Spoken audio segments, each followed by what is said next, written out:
po sa inyo mga katropa. Ito po kayo. Ngayong araw to ay Tuesday, day off natin. Maglilinis muna kami ni Ivana dito sa bahay. Ivana naglinis sa bahay.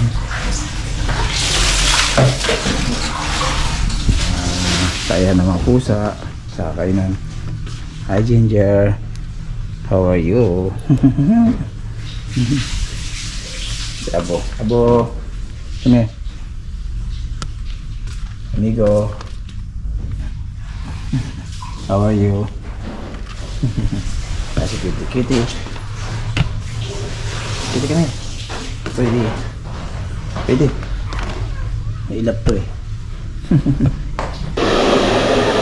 Abo, ligo ka ngayon.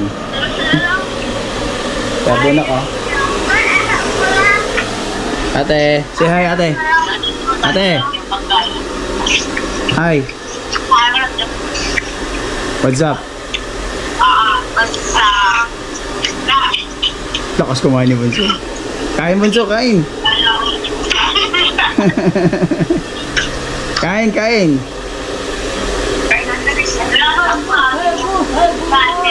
Kain na si Papa, tatay na. Tatay, said tatay, eat now.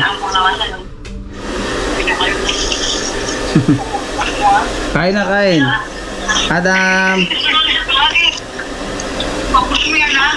Kain silang Jollibee.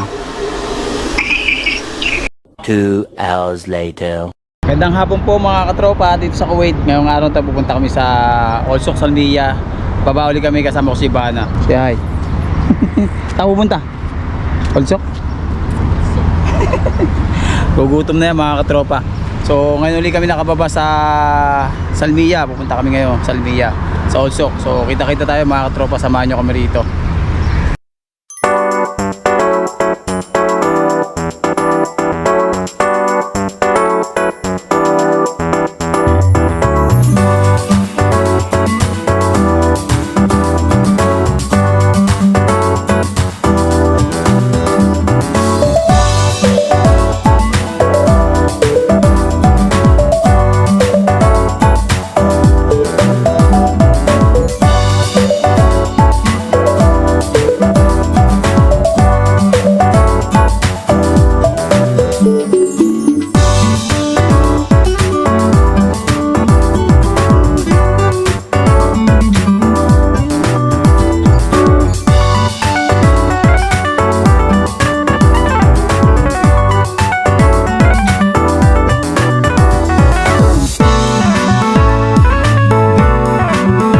A few moments later. Kababa lang namin mga katropa sa bus. Dito kami uli sa may Olsok Salmiya. Namiss natin tong lugar na to. Medyo matagal na rin ulit hindi nakapunta rito mga katropa at nakadayo. Alam naman tayo ay taga bundok. Doon lang tayo sa Mahabula. Yung lugar natin ay sa bundok. Ambulansya. Kakain kami dito sa Casa Kusina mga katropa. Na-miss namin kumain dito sa Casa Kusina. So, tagal natin hindi na baba dito. Yan, shoutout po sa mga taga Salmiya dyan sa Olsok. Baka naman parang Kim na rebisahin ako. Nasaan ka na? Pagpakita ka na. Tagal mong hindi nagpapakita sa akin. Paring Mark Bean. Yan, si paring Mark Bean. Si Kabosing nakabakasyon pa rin. Enjoy sa bakasyon Kabosing. So shoutout dito sa mga tropa natin taga Salmiya sa Olsok. Tara, kita-kita tayo dito. Samahan nyo ako rito.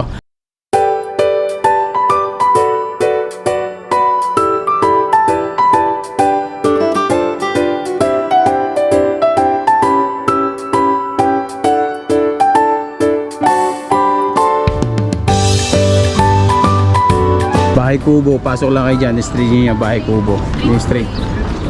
Ha? Ayun, Bahay Kubo. Doon.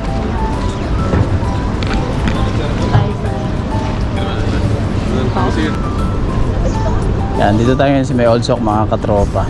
Kain kami dito sa may Casa Kusina. Pinibenta no. So maraming mga Pinoy dito. Hindi lang Pinoy mga katropa, kundi mga ibang lahi din. So usual, puro halos Pinoy. Makikita nyo rito araw-araw. Kasi dito ay malapit lang yung mga nakatira dito, yung mga Pilipino. Kaya bababa lang sila sa building, lakad lang sila dito, ay kainan na dito. At hindi ka na magluto, bili ka lang dyan, may mabibilang ka dyan, mga 1 dinaruba, isang meal na yon.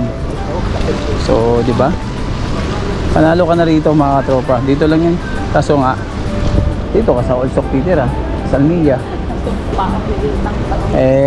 Mahal din ang plat naman dito. Hindi ka tulad ng sa Mahabula, mura yung plat, mura yung kwarto.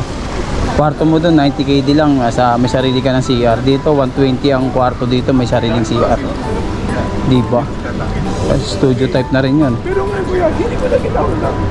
May studio type na din doon. Nagkano lang studio type? 80 KD, 90 KD.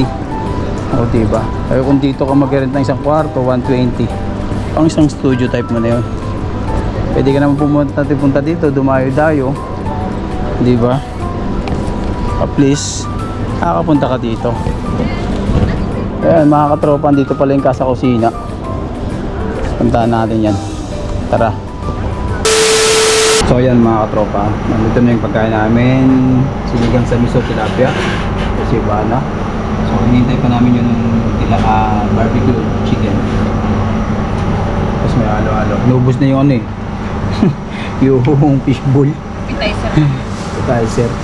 Yan. So kain po tayo. 1 hour later. Tapos lang natin kumain sa may ano, Casa Kusina. Pupunta, lalakad-lakad muna kami dito ni Ibana. Tapos pupunta kami doon sa Haing Book. Yun yung may Korean store na rin dito mga katropa. Ano ba yan? Abusog ako doon. Tara.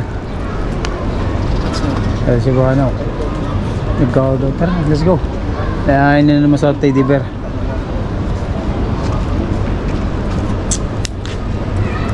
Tara, tara. Picture, nagbibideo ka na nga dyan. Teka na. Busog ako. Taka na ng tiyan natin.